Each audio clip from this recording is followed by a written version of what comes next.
তো কি অবস্থা সবার, আশা করি সবাই ভালো আছেন।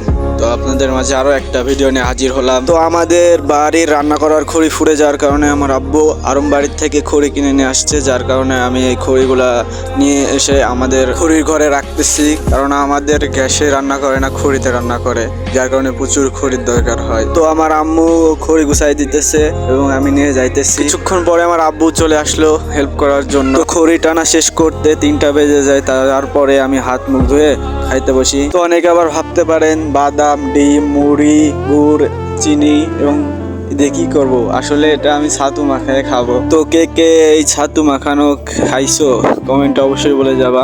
তো দুপুরের খাওয়া দাওয়া শেষ করার পরে আমি আমার বাইক নিয়ে বের হইলাম।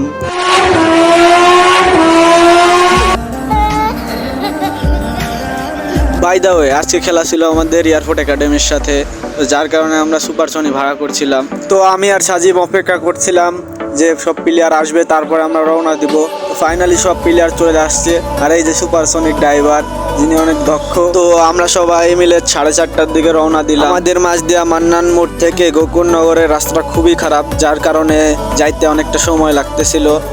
তো আমরা এয়ারপোর্টের রাস্তা দিয়ে জুগাডা ভাটার মাঠে চলে আসলাম। তো সুপার সনিক থেকে নেমে আমরা মাঠের দিকে যাচ্ছি।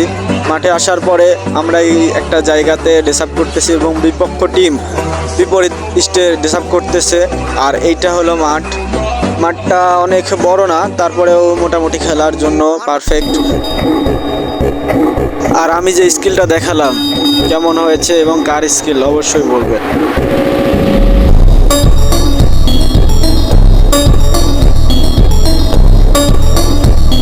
তো খেলাটা ছিল চাইনিজ বারে। তো দুই দলে অনেক সুন্দর খেলেছে। তো আমরা প্রথমে খেলা শুরুতেই 1 গোল খেলে যাই। পা বার থাকার কারণে আমরা কামব্যাক করতে পারি নাই। তো যারা যারা আমাদের সাথে ফুটবল খেলতে চান অবশ্যই জানাবেন। তো শীঘ্রই আরেকটি ভিডিও নিয়ে হাজির হব। আপাতত আলবিদা।